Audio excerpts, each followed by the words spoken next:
রাসূল রাখলেন রোজা, আমি বানাইলাম ঈদ। রাসূলের আনুগত্যবাদ দিয়ে যারা 12 রবিউল আউয়াল কথিত সাইয়্যিদুল আয়াত পালন করবে, এরা ভণ্ড ছাড়া কিছু না। প্রকৃত আশিক রাসূল প্রমাণিত হবে ইতাআত রাসূলের মাধ্যমে। সময় কম, আমি সংক্ষিপ্ত করছি। জীবনের সব ক্ষেত্রে রাসূলুল্লাহ সাল্লাল্লাহু আলাইহি ওয়াসাল্লামের আনুগত্য যারা করবে তারাই প্রকৃত আশিক রাসূল। আর যাদের জীবনের সব ক্ষেত্রে রাসূলুল্লাহ সাল্লাল্লাহু আলাইহি ওয়াসাল্লামের আনুগত্য নাই, তারা যত আশিক রাসূল দাবি করুক, ইশকে রাসূলের সাথে তাদের কোনো সম্পর্ক নাই। আমার জীবনের সব ক্ষেত্রে রাসূলুল্লাহ সাল্লাল্লাহু আলাইহি আনুগত্য করার জন্য আমরা প্রস্তুত আছি তো ইনশাআল্লাহ। জীবনের সব ক্ষেত্রে রাসূলুল্লাহ সাল্লাল্লাহু আলাইহি ওয়াসাল্লামের আদর্শ, লাকাদ কানা লাকুম ফি রাসূলিল্লাহি উসওয়াতুন হাসানাহ। আল্লাহ তাআলা পবিত্র কোরআনে স্পষ্ট ভাষায় বলেছেন, লাকাদ কানা লাকুম ফি রাসূলিল্লাহি উসওয়াতুন হাসানাহ। তোমাদের জন্য তোমাদের রাসূল হলেন সর্বোত্তম আদর্শ। রাসূলুল্লাহ সাল্লাল্লাহু আলাইহি ওয়াসাল্লামের আদর্শ আমরা আমাদের শরীরে মানব, আমরা আমাদের ঘরে মানব, আমরা আমাদের সমাজে মানব, আমরা আমাদের রাষ্ট্রে মানব, আমরা আমাদের বিচারে মানব, আমরা আমাদের সংসদে মানব। যারা জীবনের সব ক্ষেত্রে রাসূলের সুন্নাহ, রাসূলের ইসলাম বাস্তবায়নের চেষ্টা করবে, তারাই প্রকৃত আশিক রাসূল, তারাই প্রকৃত নবীর ভালোবাসার দাবিদার। আমি শেষ আরেকটা কথা বলি শুনেন। 1947 সালে ব্রিটিশ বিদায় নিয়েছেন। 2024 সালে শেখ হাসিনা পালিয়েছিলেন। শেখ হাসিনা পালানোর পর বাংলাদেশে অনেকগুলো সংস্কার কমিশন গঠন হয়েছিল। কেন হয়েছিল? 17 বছর তারা অবৈধভাবে ছিল। যা কিছু রেখে গিয়েছে সেগুলো পরিবর্তন করার জন্য, সংস্কার করার জন্য সংস্কার কমিশন গঠন করা হয়েছে। আমি আমার তরুণদের কাছে জানতে চাই, আমি আমার যুবকদের কাছে জানতে চাই, আমি আমার এই তৌহিদ প্রিয় জনতার কাছে জানতে চাই, 1803 সাল থেকে নিয়ে 1947 সাল পর্যন্ত যারা আমাদের দেশ দখল করে রেখেছিল, যারা আমাদের দেশে জুলুম করেছিল, যারা আমাদের দেশের সম্পদ লুণ্ঠন করেছিল, যারা আলেমদের উপর অত্যাচার করেছিল, সেই ব্রিটিশ বেনিয়ারা যে আইন আমাদের দেশে রেখে গিয়েছে, ব্রিটিশ বেনিয়ারা যে বিচার ব্যবস্থা আমাদের দেশে রেখে গিয়েছে, ব্রিটিশ বেনিয়ারা যে শিক্ষা ব্যবস্থা আমাদের দেশে রেখে গিয়েছে, ব্রিটিশ বেনিয়ারা যে অর্থনীতি আমাদের দেশে রেখে গিয়েছে, সেই ব্রিটিশ বেনিয়াদের বিচার ব্যবস্থা 54 বছর বাংলাদেশে ব্যর্থ হয়েছে। খুন বন্ধ করতে পারে নাই, ধর্ষণ বন্ধ করতে পারে নাই। এই রবিউল আউয়াল থেকে দীপ্ত শপথ নেন, ব্রিটিশের বিচার ব্যবস্থা বাংলাদেশে আর চলবে না, বিশ্বনবীর বিচার ব্যবস্থা বাংলাদেশে বাস্তবায়ন হবে। প্রস্তুত আছেন তো যুবকরা ইনশাআল্লাহ? প্রস্তুত আছেন তো যুবকরা ইনশাআল্লাহ? এই রবিউল আউয়ালে আমাদের দীপ্ত শপথ নিতে হবে। ইসলামের নাম নিয়ে কোনো মুনাফিকি বাংলাদেশে আমরা সহ্য করব না। আমাদের দেশে একদল দেখবেন কুচ আমেরিকা, কুচ ইন্ডিয়া, কুচ জাতিসংঘ, কুচ ইসলাম। আমেরিকারও খুশি করতে চায়, ভারতেরও খুশি রাখতে চায়, জাতিসংঘেরও খুশি রাখতে চায়, পাগলা ট্রাম্পেরও খুশি রাখতে চায়, দুলাভাই মোদিজিরও খুশি রাখতে চায়। আবার ইসলামের কথা বলবে, ইসলাম নিয়ে তামাশায় বাংলাদেশে আর চলতে দেওয়া হবে না ইনশাআল্লাহ। আপনারা প্রস্তুত আছেন তো? আমার নবী যে ইসলামের জন্য দান শহীদ করেছেন, আমার নবী যে আদর্শের জন্য রক্ত ঝরিয়েছেন, সেই প্রিয় রাসূলের রাষ্ট্র ব্যবস্থা বাংলাদেশে প্রতিষ্ঠা হোক। আমার তারুণ্য প্রস্তুত আছেন না? না ইনশাআল্লাহ। শেষ একটা কথা বলে আমি আপনাদের থেকে বিদায় নেব, শুনেন। বিনা রাসূলুল্লাহ সাল্লাল্লাহু আলাইহি ওয়াসাল্লাম ثم أقبل علينا فوعظنا موعظة بليغة صرفت منها العيون ووجلت منها القلوب، فقال قائل: يا رسول الله كأنها موعظة مودع، فماذا تعهد إلينا؟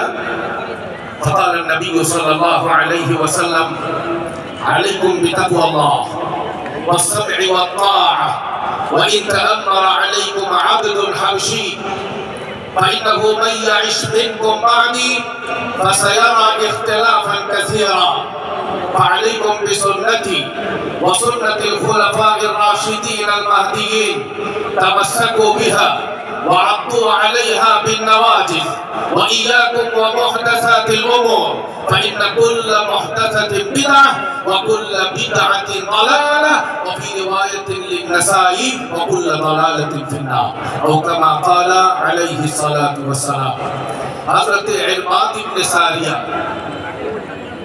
রাদিয়াল্লাহু তাআলা আনহু বলেন, নবীজি আমাদেরকে নিয়ে নামাজ পড়ালেন। একদিন নামাজের শেষে তিনি আমাদের দিকে মোতাবাজ্জ হয়ে বয়ান শুরু করে দিলেন।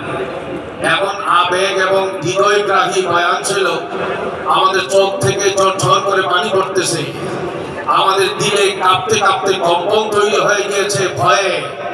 আমাদের একজন সাহাবী দাঁড়িয়ে বললেন, ইয়া রাসূলুল্লাহ, এই নসিহত তো মনে হচ্ছে জীবনের শেষ বেলায় মানুষ তার সন্তানদেরকে যে ওসিয়ত করে যায়, এই রকম গুরুত্বপূর্ণ দামি নসিহত আর ওসিয়ত আপনার কাছ থেকে শুনলাম।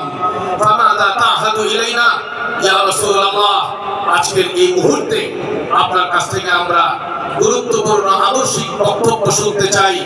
নবীজি বললেন, শোনো, ফাইন্নাহু মান ইয়াইশ মিনকুম ফাসায়ারা ইখতিলাফান কাসীরা।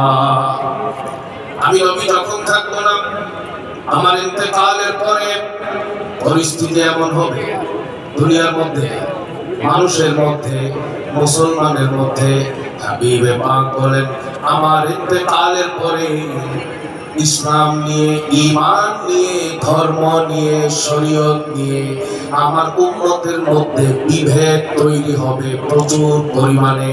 কেউ বলবে আমার নবীর পরে, কেউ বলবে আল্লাহকে যদি পেতে চাও, জান্নাত যদি পেতে চাও, জাহান্নাম থেকে যদি মুক্তি পেতে চাও, আল্লাহকে মানতে হবে, আল্লাহর কোরআনকে মানতে হবে, নবীকে মানতে হবে, নবীর হাদিস আর সুন্নতকে মানতে হবে, নবীর সাহাবাদেরকে মানতে হবে। এর বাইরে জান্নাত পাওয়ার কোনো রাস্তা নাই। আবার কেউ বলবেন না, না, দেওবন্দি উলামায়ে কেরাম কোরআন হাদিসের দলিল দিয়ে এই রকম যত কথাই বলবে। আমার নবী করে আরেকজন নবী আছে, গোলাম আহমদ কাদিয়ানী, নাউজুবিল্লাহ বলবেন না। গোলাম আহমদ কাদিয়ানীকে নবী মানো, জান্নাত পাইবা। জান্নাতের টিকেট দেওয়ার জন্য কাদিয়ানীরা লিফলেট বিতরণ করবে, মিডিয়ার মাধ্যমে মানুষকে কাফের বানাইবার চক্রান্ত করবে। আবার কেউ বলবে না, না, আল্লাহকে মানতে হবে, নবীকে মানতে হবে, নবীকে সর্বশেষ নবী মানতে হবে। তবে কোরআনে কারিমে আমাদের জন্য যথেষ্ট, নবীর হাদিস আমরা মানব না। নাউজুবিল্লাহ বলবেন না। এই মানুষগুলো বলতে থাকে, শোনো, এই কোরআন আমাদের জন্য যথেষ্ট। ওয়ানাসালনা আলাইকাল কিতাবা তিবয়ানাল লিকুল্লি শাই ওয়া হুদাও ওয়া রাহমাতাও ওয়া বুশরা লিল মুসলিমিন। আল্লাহ তাআলা বলেন, এই কোরআনকে আমি তিবিয়ান হিসাবে নাযিল করেছি। কোরআনের মধ্যে সব বিষয়ের সুস্পষ্ট বর্ণনা দেওয়া হয়েছে। সুতরাং কোরআনই যথেষ্ট, নবীর হাদিসের দরকার নাই।